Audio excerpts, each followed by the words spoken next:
Internet पर एक video ने बहुत लोगों को परेशान किया। एक अकेला पेंगुइन जो अपने पूरे ग्रोह को छोड़कर अंटार्कटिका के वीरान पहाड़ों की तरफ जा रहा था। आखिर इसमें ऐसी क्या खास बात थी? आइए इस पर बात करते हैं। और यही वो सवाल है जिसने लाखों लोगों को अपने शहर में जकड़ लिया। लोग ये जानना चाहते थे कि आखिर क्यों एक पेंगुइन समंदर को, यानी अपनी खुराक और जिंदगी को पीठ दिखाकर एक ऐसे रास्ते पर चल पड़ा जहां मौत के सिवा कुछ नहीं था। इस मौमे को सुलझाने के लिए हमें पेंगुइन्स की दुनिया में उतरना पड़ेगा। एक ऐसी दुनिया जो जमीन के सबसे ठंडे, सबसे बेरहम बर्र-ए-आज़म अंटार्कटिका में आबाद है। अच्छा, तो ये क्लिप कोई नया नहीं था।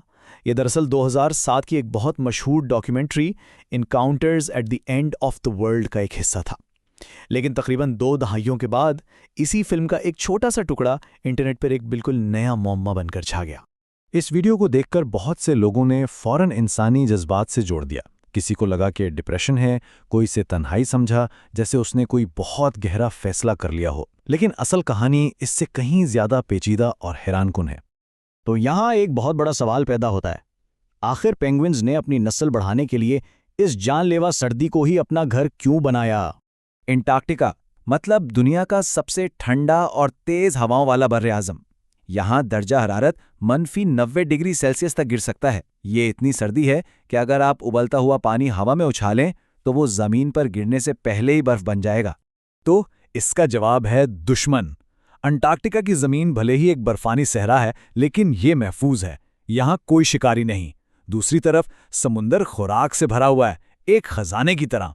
मगर इसी समुंदर में लेपर्ड सील्स और किलर वेल्स जैसे खतरनाक शिकारी भी हैं। तो पेंगुइन्स ने इस खौफनाक ठंड को अपनी हिफाजत के लिए एक ढाल बना लिया है। और कुदरत ने उन्हें इस माहौल के लिए तैयार भी किया है। इनकी जिल्द के नीचे चर्बी की एक मोटी तह होती है जिसे ब्लबर कहते हैं। इनके पर इतने घने होते हैं कि बर्फानी हवाएं इनके जिस्म तक पहुंच ही नहीं पाती। और सबसे बड़ी बात, ये बहुत लंबे अरसे तक भूखे रहने की सलाहियत रखते हैं। लेकिन अंटार्कटिका की इस बर्फानी दुनिया में रहने वाले सारे पेंगुइन्स एक जैसे नहीं हैं। इनकी बहुत सी किस्में हैं और इनके रहने सहने के तरीके एक दूसरे से बिल्कुल अलग हैं। मिसाल के तौर पर एम्परर पेंगुइन को ले लें। इसे दुनिया का सबसे बेहतरीन बाप माना जाता है।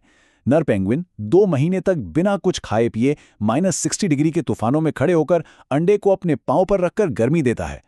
और दूसरी तरफ है एडली पेंगुइन। ये घोंसला बनाने के लिए दूसरे पेंगुइन्स के पत्थर चुराने में माहिर होते हैं। ये जानना इसलिए जरूरी है क्योंकि वायरल वीडियो वाला पेंगुइन एक एडली था, जो कुर्बानी के लिए नहीं बल्कि अपनी चालाकी के लिए मशहूर है। तो फिर सवाल ये है कि एक ऐसा परिंदा जो इतना होशियार हो, जो एक एक पत्थर की कीमत जानता हो, वो अचानक सब कुछ छोड़कर एक बेमकसद सफर पर क्यों निकल पड़ेगा? इसके इस गैर मंतकी रवैये का जवाब हमें साइंस देती है, जो हमें सीधा इसके दिमाग के अंदर ले जाती है। साइंसदानों ने इस अजीब कैफियत को साइकोटिक ब्रेकडाउन का नाम दिया है। इसका सीधा साधा मतलब यह है कि कभी-कभी बिल्कुल इंसानों की तरह जानवरों के दिमाग का सिस्टम भी गड़बड़ा जाता है। देखें, पेंगुइन्स के दिमाग में एक कुदरती बिल्ट इन जीपीएस होता है। वो जमीन की मग्नातीसी फील्ड यानी मैग्नेटिक फील्ड को महसूस कर सकते हैं। वो सूरज और सितारों की पोजीशन से रास्ता मालूम करते हैं और इन सारे सिग्नल्स को मिलाकर अपने जहन में एक बेहतरीन नक्शा बना लेते हैं। लेकिन कभी-कभी किसी दिमागी इन्फेक्शन, बहुत ज्यादा जहनी दबाव या शदीद भूख की वजह से इनका ये अंदरूनी कंपास टूट जाता है। और जब ऐसा होता है तो पेंगुइन को अपने सामने मौजूद साथी या समुंदर नजर नहीं आता। उसके दिमाग में बस एक गलत रास्ता अटक जाता है और वो उसी पर चलना शुरू कर देता है, चाहे वो रास्ता मौत की तरफ ही क्यों न जा रहा हो। तो साइंस हमें एक वजह तो बता देती है, लेकिन क्या इस कहानी का कोई जज्बाती पहलू भी हो सकता है? क्या जानवर वाकई दुख या गम महसूस कर सकते हैं? और उसका जवाब है हाँ। जब अंटार्कटिका की शदीद सर्दी में किसी पेंगुइन का बच्चा मर जाता है ना, तो वालिदैन उसे छोड़कर आगे नहीं बढ़ जाते। वो उसके पास खड़े होकर उदास आवाजें निकालते हैं।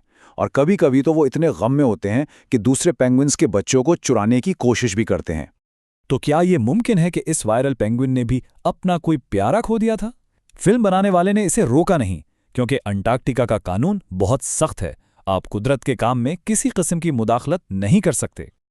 और यूं वो अकेला मुसाफिर बस चलता रहा पहाड़ों की तरफ, यहां तक कि वो नजरों से ओझल हो गया। उसके आगे हजारों किलोमीटर तक सिर्फ बर्फ थी, ना खुराक ना पानी।